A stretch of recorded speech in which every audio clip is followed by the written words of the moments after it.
more. But Mr. President, distinguished colleague, let me just show you a slide, Mr. President, because we want to know the right figures. There was a time when Bagyong Christine, if I'm not mistaken, and some other typhoons hit the country. There were some influential people who made a statement that we don't know what we are talking about with regard to flood control programs of the government. In fact, Mr. President, there is an influential individual who said that there's no billion peso funding for flood control in Bicol. And I'm sure our good Senate President would attest to this.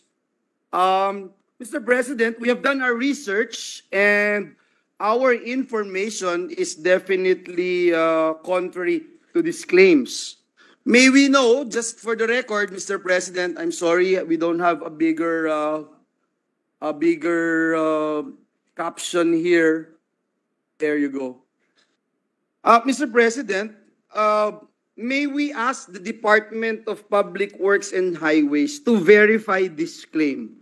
How many billions have been allocated to various flood control projects in 2023 and in 2024, Mr. President?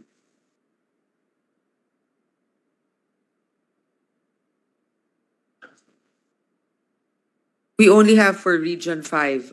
Yes, Mr. President, just talking about Region 5, Okay. Mr. President.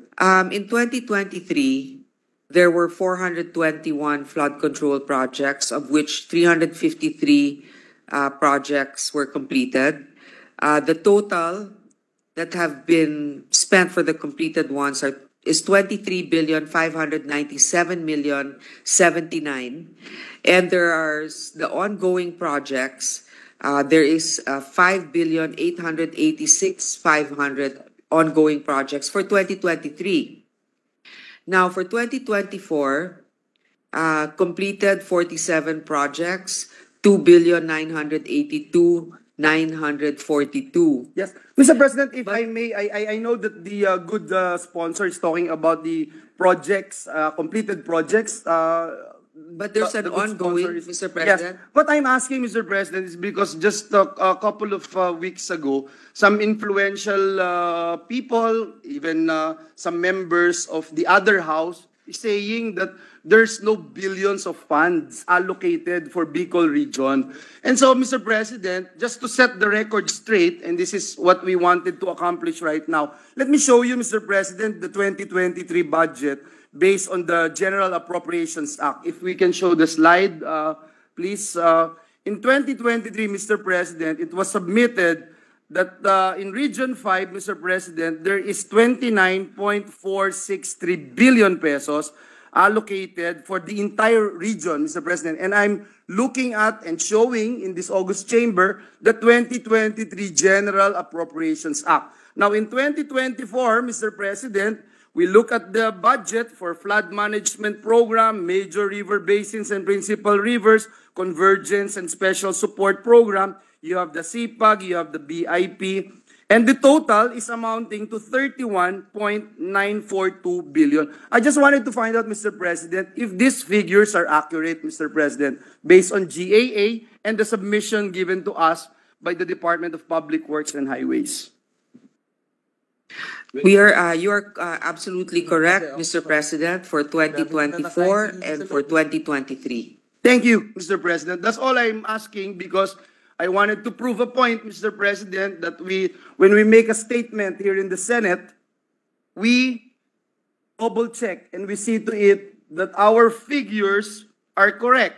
And obviously, huge funds for flood control can lead to a false sense of security among our people, our kababayans. Kasi sa laki ng pondo, akala nila maliligtas sila dahil sapat ang proyekto na magpoprotekta sa kanila sa baha. Pero yun nga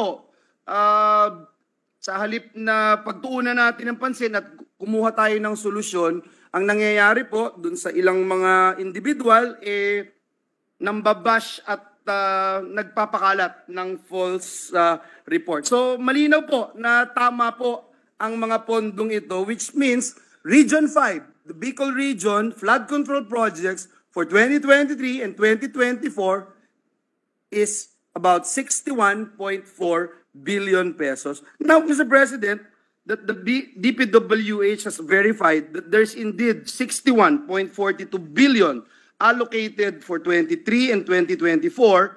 May we discuss, Mr. President, the performance of these projects in the light of Typhoon Christine? Bakit po kaya ganun kalala itong pagbaha at ano po yung nakita natin? Because we wanted to find solutions. Ano po yung pwede nating ma-share dito sa bulwagang ito as legislators so we can adjust if we need to adjust and we find out how we could be of help, Mr. President.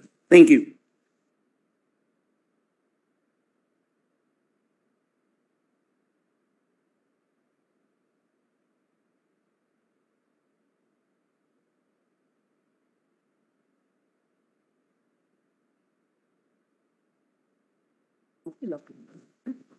Mr. President, this is a general response to why the flood control project may not have been as successful as it was intended to be, due to the issues as right-of-way acquisition, coordination with local government units, and technical challenges.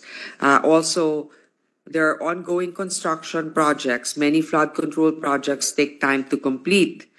The flood control systems are now designed for a 20 to 50-year flood return period, and its measures are designed to withstand wind speeds up to 25 kilometers per hour. Alam naman natin, Yes. sa ibang mga lugar, lumalagpas doon. Ngayon, Mr. President, maybe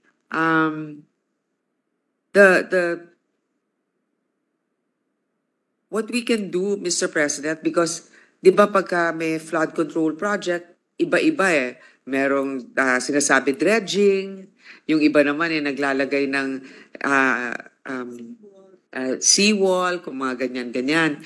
At the proper time, may we ask Senator Villanueva if DPWH can give a detailed description of those projects in Bicol in particular, kasi nga sila yung apektado eh.